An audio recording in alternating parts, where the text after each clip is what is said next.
Hi, I'm Dwayne Brown. Tonight on KPBS Evening Edition, the latest in the battle between Mayor Bob Filner and San Diego's tourism agency. Also tonight, we'll tell you about security changes to this weekend's rock and roll marathon, expected to bring $70 million to the San Diego economy.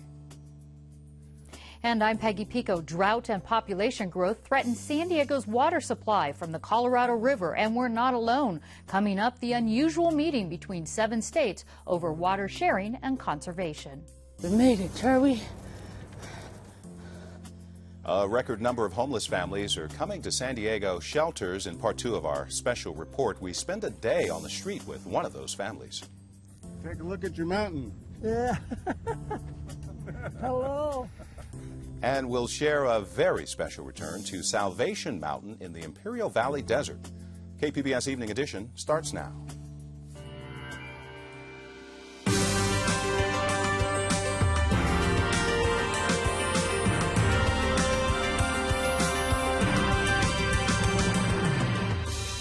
KPBS Evening Edition is made possible by Joan and Erwin Jacobs and by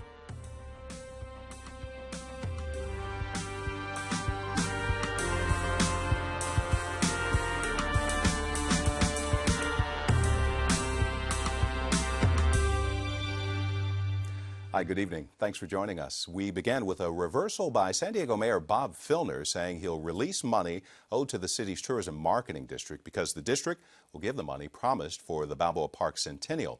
KPBS business and environment reporter Eric Anderson says it ends a couple of days of uncertainty over the future of the tourism authority. San Diego's tourism marketing arm was preparing to close for an extended period. The tourism authority, formerly Convis, said it had run out of cash to meet payroll. That shutdown won't happen because Filner says the money is coming. San Diego's mayor was holding back cash earned from the city's hotel taxes and funneled into the city's tourism marketing district. I'm a little tired, frankly, of the whining of these very wealthy hotel owners and the hotels they represent. Filner says he wasn't happy about the possibility that the Balboa Park Centennial Committee might not get its share of the district's cash. That committee is putting on a celebration of the park in 2015. The Tourism Authority and Balboa Park Centennial Committee get the most money from the district. The Centennial Committee for Balboa Park is supposed to get 5% of their receipts. That was the agreement. That's what's spelled out in the agreement. Filner says that funding is crucial for a group that will plan the tourism highlight of 2015. Tourism Marketing District Chair Terry Brown says the Balboa Park Committee wouldn't get anything if Filner continued to hold back the money. As soon as we have the money, we'll be able to write them that $499,000 we approved today, and then whatever the balance was, $1.8 million something, I think, will, as it comes through the year and it's released by the city under our agreement. Brown says the money Filner was holding captive had already been collected from hotel taxes. Eric Anderson, KPBS News. Now, late this afternoon, the city wired $5.7 million to the Tourism Marketing District. Federal regulators are planning private small group discussions on the future of San Onofre, and they're inviting community leaders to take part. But the Nuclear Regulatory Commission says the meetings won't focus on restarting the plant. Instead, they'll focus on the NRC's evaluation process. The agency trying to decide whether to allow a restart of San Onofre's Unit 2 reactor. The government has promised a public meeting before a decision is made. The North County plant's been offline for 16 months now. Another encouraging sign tonight on San Diego's economy. The University of San Diego's monthly economic index report shows gains in building permits, stock prices, even help wanted ads. The number of first-time unemployment claims dropped too. The index has been rising steadily for 8 months.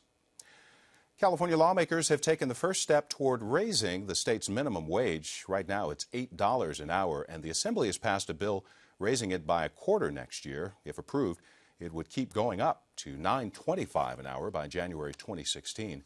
Then it would be adjusted automatically based on the state's consumer price index. Business leaders say an increase would force them to lay off workers. The bill is now headed to the state Senate. After the recent backpack bombings in Boston, San Diego Marathon officials are increasing security measures this weekend for the 16th annual Rock and Roll Marathon on Sunday.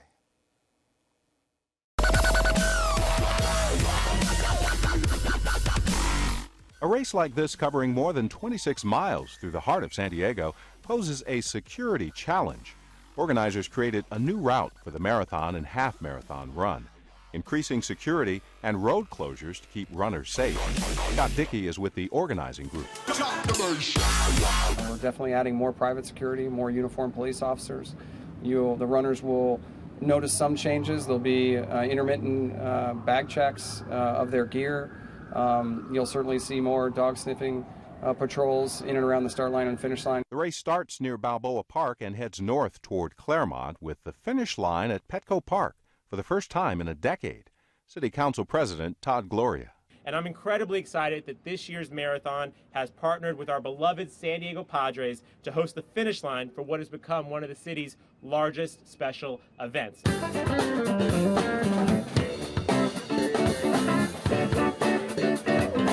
What won't change is the rock and roll music played at every mile along the run, as well as the large number of medical personnel lining the route to help any one of the estimated 30,000 runners expected to compete Sunday. With 60 world-class athletes participating, over $70 million is expected to flow into the local economy.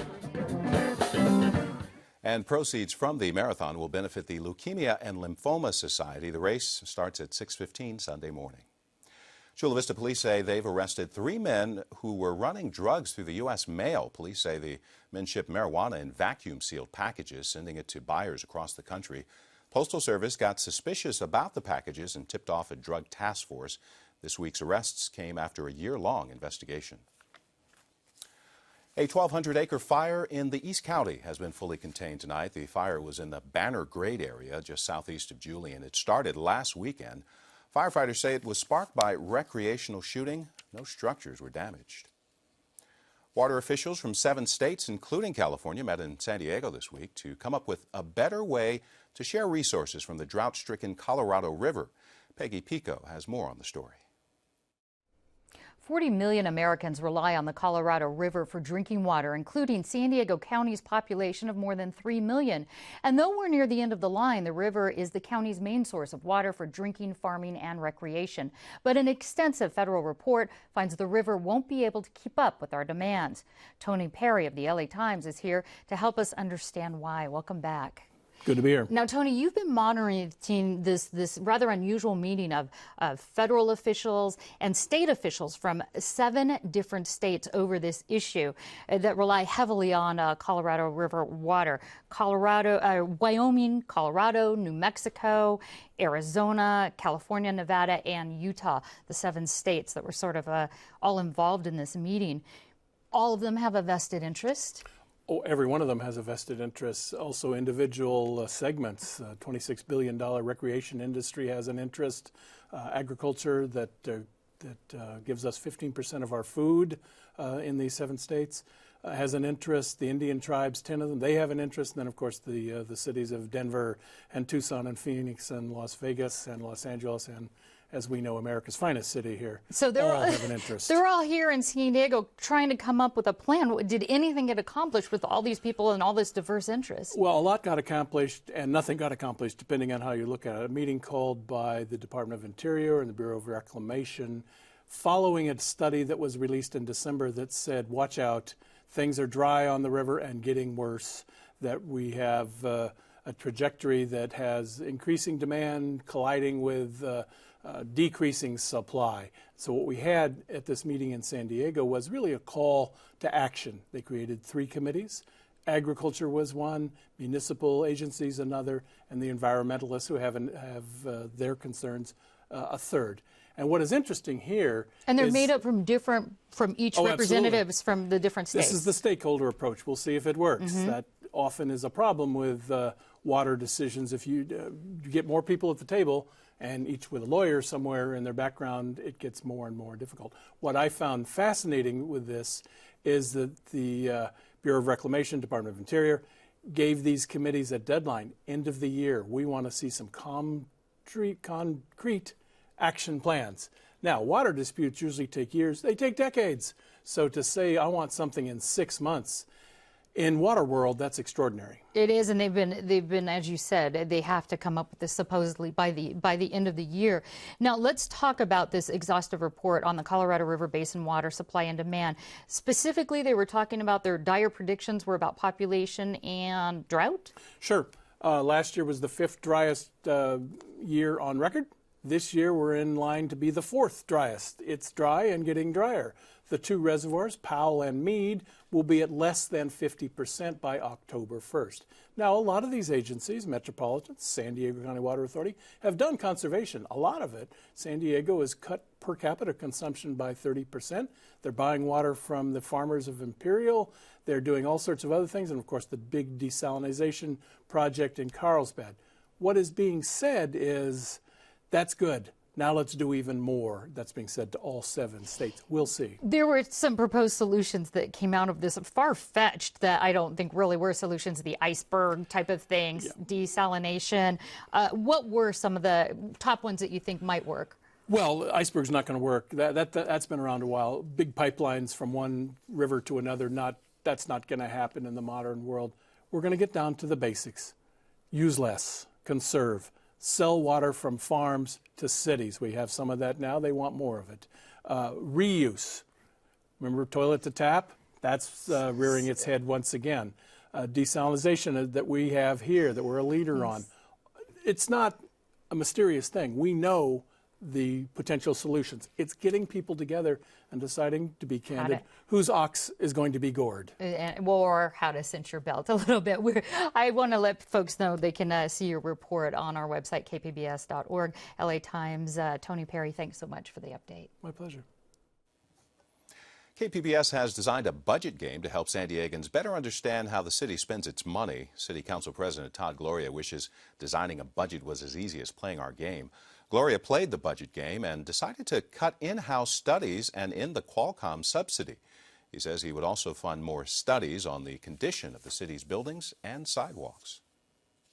I would encourage people to use the tool. I mean, it gives you a sense of the kinds of the trade-offs that we have. You know, do you prioritize tree trimming or fire response or community plans? I mean, there's so many needs in a city that our size. We can never satisfy all of them, but our hope is that we can satisfy a majority of them and just keep the city moving in a forward direction. For your chance to play the game, go to kpbs.org/budget and click Play the Budget Game.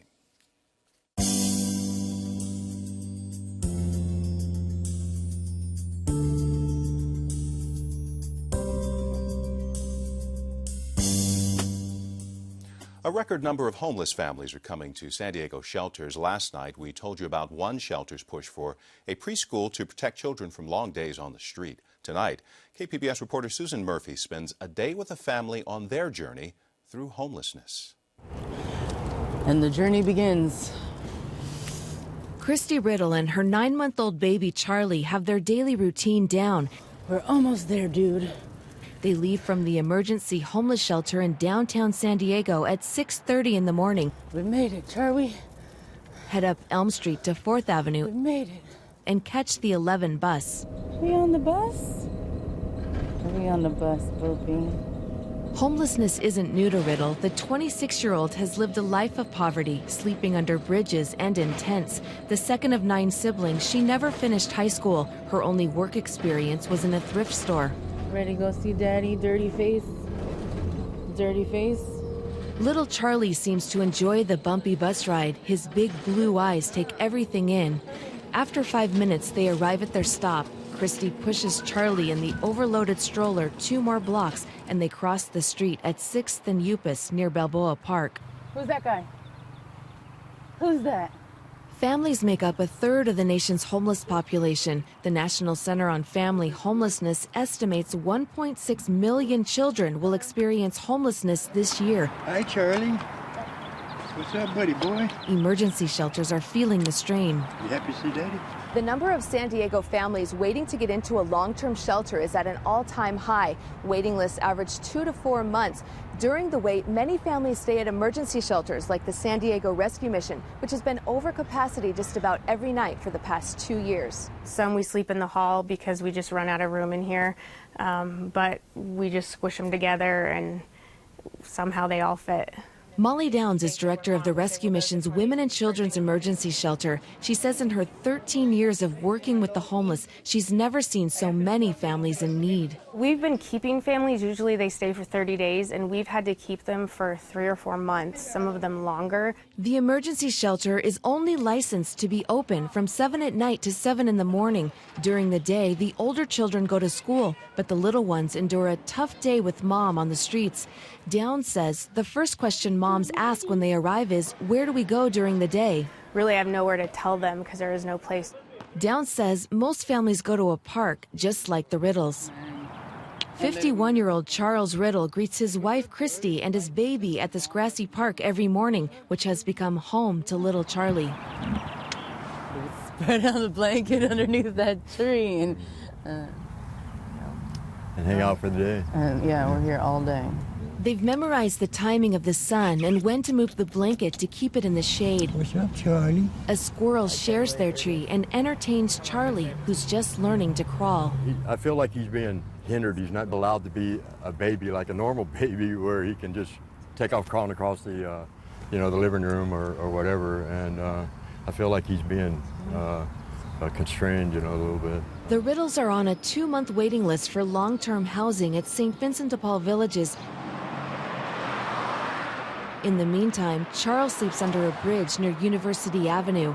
Christy and baby Charlie spend their nights at the rescue mission.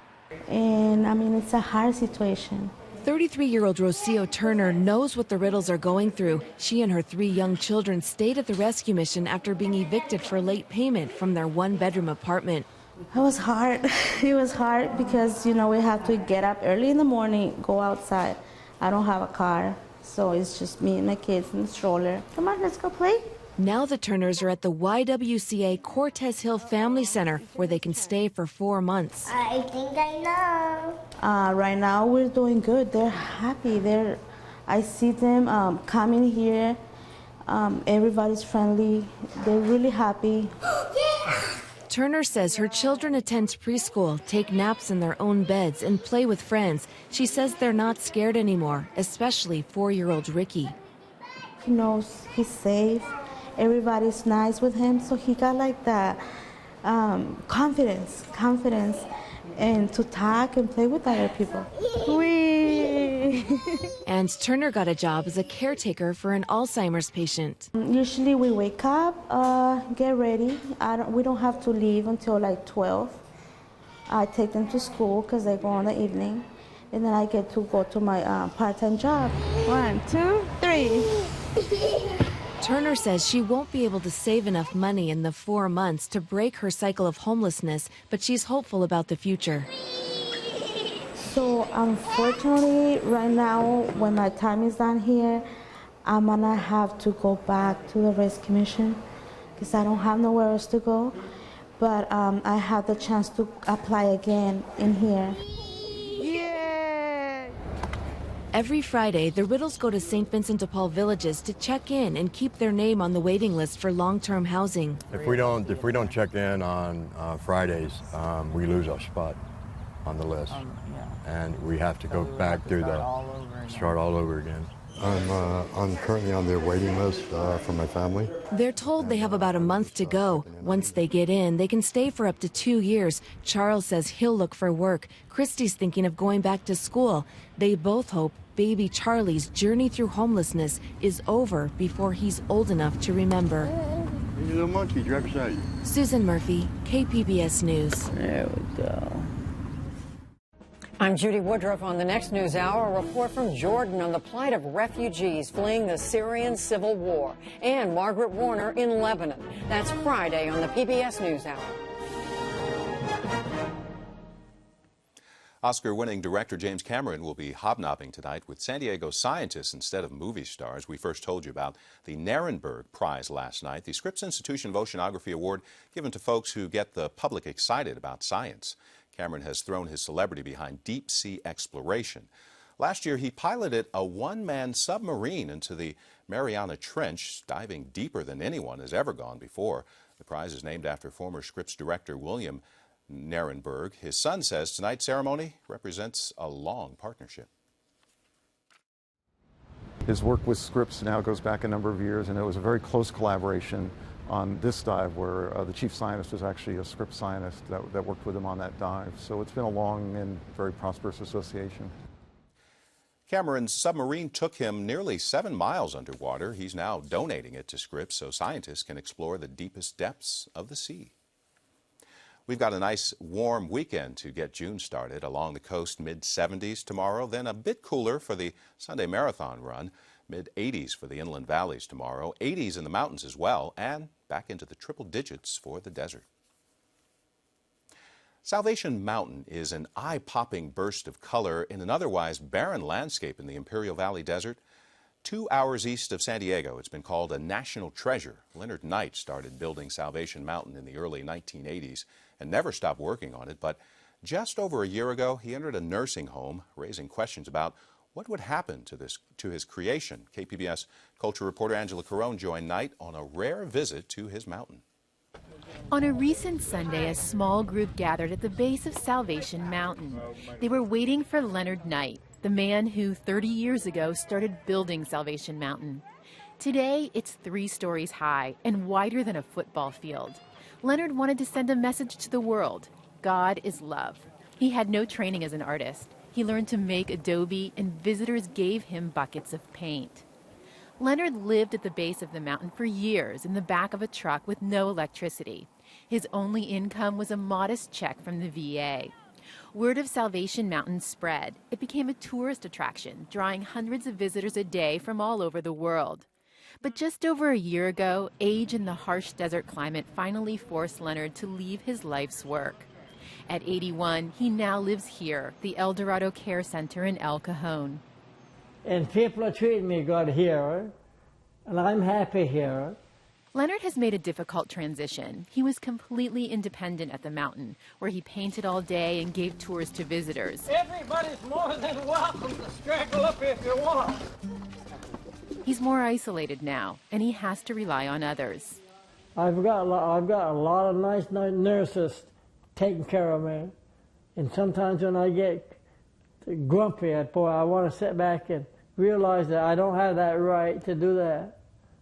That's not a good, smart thing to do, Leonard. Don't get grumpy. Get happy. Dan Westfall is a close friend of Leonard's. He visits twice a week and coordinates his care. When a collapsed artery meant amputating one of Leonard's legs, Westfall was the one to tell him. And he asked a couple questions, very poignant questions, and about, is this the only thing we can do? Da-da-da-da. And he really? Right there. And then he thought for about 10 seconds and said, okay, well, I guess that's what we got to do. He accepted it. Westfall met Leonard in 2008 when he first visited Salvation Mountain. It was the purest ministry I'd ever seen. He didn't have a 401k or a crystal cathedral. He had, nothing. But he was happy, and he was joyful, and he was loving. When Leonard left Salvation Mountain, everyone wondered about its future. Westfall helped organize a board of directors. They are working to preserve the mountain. They received nonprofit status and now hire caretakers to live and work at the mountain for a small stipend, like Whitney Davey and Dave Slothauer, who came down from Eugene, Oregon at the beginning of May. They're setting up a new trailer where future caretakers will live. Then we have electricity. We just had an outdoor outlet, but just yesterday they moved the solar panels onto the top. And we have wireless internet, and we will have running water and a gas stove soon, but that's not hooked up yet. There's an outhouse out back. A pretty nice outhouse by Slab City standards. We're going to have some fun today. I can't wait for you to see your mountain. Westfall offered to drive Leonard the 2 hours east to Salvation Mountain for the day-long visit. We're going to stop about here. Leonard's only been back twice, so this is a big deal. Hi. A few weeks ago, Leonard had cataract surgery on both eyes. He'd confessed to Westfall that he hadn't been able to really see his mountain in 10 years. Take a look at your mountain. Yeah. Hello. Hey, how are you doing? Been a long time. As visitors came up to say hello and welcome Leonard home, a familiar face appears. I recognize you. How you doing, man? That's Builder Bill. He lives just down the road in Slab City, and he helped Leonard work on the mountain for over 20 years. Are you Builder Bill? That's me. That's me. I thought it was. Hi. I'm glad you came by, and I'm glad you're still working on the mountain a lot. Over the years, many tourists have taken Leonard's picture in front of Salvation Mountain. He always gave his signature 2 thumbs up, a gesture he clearly hasn't forgotten. Wow. On this day, Leonard also gets to do what he loves best, share his message with the strangers who visit Salvation Mountain. There's thousands of people just loving God and keeping it simple, and let's not get complicated with love. As the hours passed, it wouldn't be long before Leonard would have to leave his mountain and return to the nursing home where he gets the care his aging body needs. But for the moment, he's inspired. Everybody that came along, thanks a million for coming. You really made my day in a big way. Really. Wow. I feel as if I could roll us right up that mountain. Next year. Angela Carone, KPBS News. And you can find tonight's stories and download the KPBS app all on our website, kpbs.org/evening edition. Thank you so much for joining us. Have a great weekend.